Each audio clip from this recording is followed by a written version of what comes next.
Oscar award നേടിയ ഒരു cinema A separation വെറുമൊരു വിവാഹമോചനത്തിൻ്റെ കഥയല്ല. ഇത് ഇറാനിയൻ സമൂഹത്തിലെ രണ്ട് വ്യത്യസ്ത വർഗ്ഗങ്ങൾ തമ്മിലുള്ള കൂട്ടിയിടിയാണ്. ആധുനിക ചിന്താഗതിയുള്ള നാദറും സിമിനും ഒരു വശത്ത്, കടുത്ത ദാരിദ്ര്യത്തിലും മതവിശ്വാസത്തിലും കഴിയുന്ന ഹോജത്തും റസിയും മറുവശത്ത്. ഇതിനിടയിൽ സത്യം എന്നത് ഓരോരുത്തരുടെയും സാഹചര്യത്തിനനുസരിച്ച് മാറിക്കൊണ്ടിരിക്കുന്ന ഒന്നായി മാറുന്നു. നാദർ തൻ്റെ അച്ഛനെ സംരക്ഷിക്കാൻ നുണ പറയുമ്പോൾ റംസി തൻ്റെ മതവിശ്വാസത്തെ മുറുക്കെ പിടിക്കാൻ സത്യം മറച്ചു വയ്ക്കുന്നു.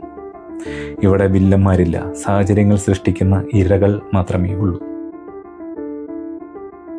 ഈ സിനിമയിലെ ക്യാമറ വർക്ക് ശ്രദ്ധിച്ചാൽ അത് മിക്കപ്പോഴും കഥാപാത്രങ്ങളെ പിന്തുടരുന്ന രീതിയിലാണ്.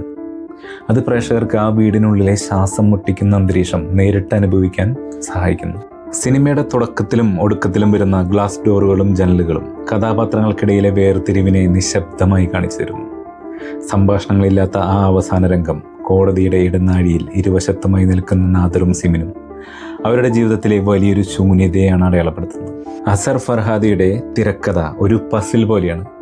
ചെറിയൊരു വിവരണം പോലും വെറുതെ സിനിമയിൽ വരുന്നില്ല. ഉദാഹരണത്തിന് റസി ഹെൽപ്പ് ലൈനിൽ വിളിക്കുന്നത് സിനിമയിലെ അവസാനത്തെ വലിയ ട്വിസ്റ്റിലേക്കുള്ള ഒരു സൂചനയാണ്. പശ്ചാത്തല സംഗീതം തീരെ ഇല്ലാത്തത് സിനിമയ്ക്ക് ഡോക്യുമെൻ്ററി സ്റ്റൈലിലുള്ള ഒരു സ്വാഭാവികത നൽകുന്നു. എഡിറ്റിങ്ങിലൂടെ ഓരോ കഥാപാത്രത്തിൻ്റെയും കാഴ്ചപ്പാടുകൾ മാറി മാറി വരുന്നത് പ്രേക്ഷകരെ ആരുടെ പക്ഷം ചേരണമെന്ന ആശയക്കുഴപ്പത്തിലാക്കുന്നു. സിനിമയിലെ ഏറ്റവും വലിയ സിംബൽ നാദറിൻ്റെ അച്ഛനാണ്. അയാൾക്ക് ഭൂതകാലമില്ല, ഓർമ്മകളില്ല. അയാൾ ഇറാനിലെ പഴയ തലമുറയുടെയും പാരമ്പര്യത്തിൻ്റെയും പ്രതീകമാണ്. നാദർ അയാളെ മുറുക്കെ പിടിക്കാൻ ശ്രമിക്കുമ്പോൾ സിമിൻ പുതിയ ലോകത്തേക്ക് മാറാൻ ആഗ്രഹിക്കുന്നു. അതുപോലെ പണമടങ്ങിയ ആ ലിഫോഫ് സത്യത്തിൻ്റെ വിലയാണ് സൂചിപ്പിക്കുന്നത്. ഒരു മനുഷ്യൻ്റെ ശരി മറ്റൊരാളെ തെറ്റാകാമെന്നാണ് ഈ സിനിമ നൽകുന്ന വലിയ സത്യം. നമ്മൾ ആരെയും വിധിക്കാൻ പാടില്ല എന്ന് സിനിമ നമ്മളെ പഠിപ്പിക്കുന്നു.